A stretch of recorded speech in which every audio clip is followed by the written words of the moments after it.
بسم اللہ الرحمن الرحیم۔ السلام علیکم ورحمۃ اللہ وبرکاتہ۔ یہ واقعہ شام کے شہر دمشق میں ہوا۔ ایک نوجوان خوبصورت لڑکی روزانہ اکیلے یونیورسٹی جاتی تھی۔ اس یونیورسٹی میں اس کا والد ایک ڈپارٹمنٹ کا انچارج تھا۔ ایک دن چھٹی کے فوراً بعد اچانک بادل گرجنے لگے اور زوردار بارش ہونے لگی۔ ہر کوئی جائے پناہ کی تلاش میں دوڑ رہا تھا۔ سردی کی شدت بڑھنے لگی۔ آسمان سے گرنے والے اولے لوگوں کے سروں پر برسنے لگے۔ یہ لڑکی بھی یونیورسٹی سے نکلی اور جائے پناہ کی تلاش میں دوڑنے لگی۔ اس کا جسم سردی سے کانپ رہا تھا، لیکن یہ نہیں جانتی تھی کہ اسے پناہ کہاں ملے گی۔ جب بارش تیز ہوئی تو اس نے ایک دروازہ بجایا۔ گھر میں موجود لڑکا باہر نکلا اور اسے اندر لے آیا۔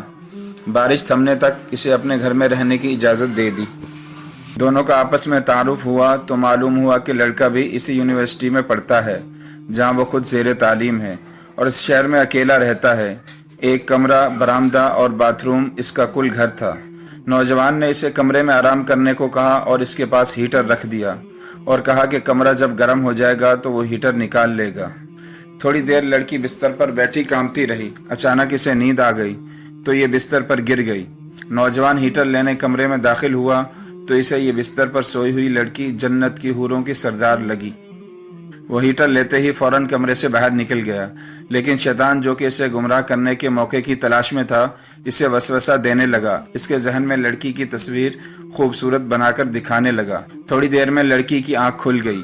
جب اس نے اپنے آپ کو بستر پر لیٹا ہوا پایا تو ہڑبڑا کر اٹھ گئی اور گھبراہٹ کے عالم میں بے تحاشا باہر کی طرف دوڑنے لگی۔ اس نے برآمدے میں اسی نوجوان کو بے ہوش پایا۔ وہ انتہائی گھبراہٹ کے عالم میں گھر کی طرف دوڑنے لگی اور پیچھے مڑ کر بھی نہ دیکھا، یہاں تک کہ اپنے گھر پہنچ کر باپ کی گود میں سر رکھ دیا، جو کہ پوری رات اسے شہر کے ہر کونے میں تلاش کرتا رہا تھا۔ اس نے باپ کو تمام واقعات من و عن سنا دیے اور اسے قسم کھا کر کہا کہ میں نہیں جانتی جس عرصے میں میری آنکھ لگی کیا ہوا، میرے ساتھ کیا کیا گیا، کچھ پتہ نہیں۔ اس کا باپ انتہائی غصے کے عالم میں اٹھا اور یونیورسٹی پہنچ گیا۔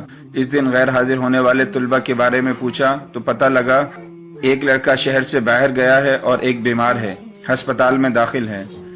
باپ ہسپتال پہنچ گیا تاکہ اس نوجوان کو تلاش کرے اور اس سے اپنی بیٹی کا انتقام لے۔ ہسپتال میں اس کی تلاش کے بعد جب اس کے کمرے میں پہنچا تو اسے اس حالت میں پایا کہ اس کی دونوں ہاتھوں کی انگلیاں پٹیوں سے بندھی ہوئی تھیں۔ اس نے ڈاکٹر سے اس مریض کے بارے میں پوچھا تو ڈاکٹر نے بتایا جب یہ ہمارے پاس لایا گیا تو اس کے دونوں ہاتھ جلے ہوئے تھے۔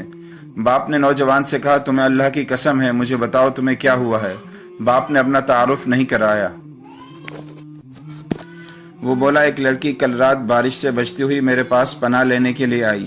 میں نے اسے اپنے کمرے میں پناہ تو دے دی، لیکن شیطان مجھے اس کے بارے میں پسلانے لگا تو میں اس کے کمرے میں ہیٹر لینے کے بہانے داخل ہوا۔ وہ سوئی ہوئی لڑکی مجھے جنت کی حور لگی۔ میں فوراً باہر نکل آیا، لیکن شیطان مجھے مسلسل اس کے بارے میں پسلاتا رہا اور غلط خیالات میرے ذہن میں آتے رہے۔ تو جب بھی شیطان مجھے برائی پر اکساتا میں اپنی انگلی آگ میں جلاتا تاکہ جہنم کی آگ اور اس کے عذاب کو یاد کروں، اپنے نفس کو برائی سے باز رکھ سکوں، یہاں تک کہ میری ساری انگلیاں جل گئی اور میں بے ہوش ہو گیا۔ مجھے نہیں پتا کہ میں ہسپتال کیسے پہنچا۔ یہ باتیں سن کر باپ بہت حیران ہوا۔ بلند آواز سے چلایا، اے لوگوں، گواہ رہو، میں نے اس پاک سیرت لڑکے سے اپنی بیٹی کا نکاح کر دیا۔ سبحان اللہ۔ یہ ہے اللہ سے ڈرنے والوں کا ذکر۔ اگر اللہ کا خوف نہ ہوتا تو اس لڑکی کی عزت محفوظ نہ رہ سکتی۔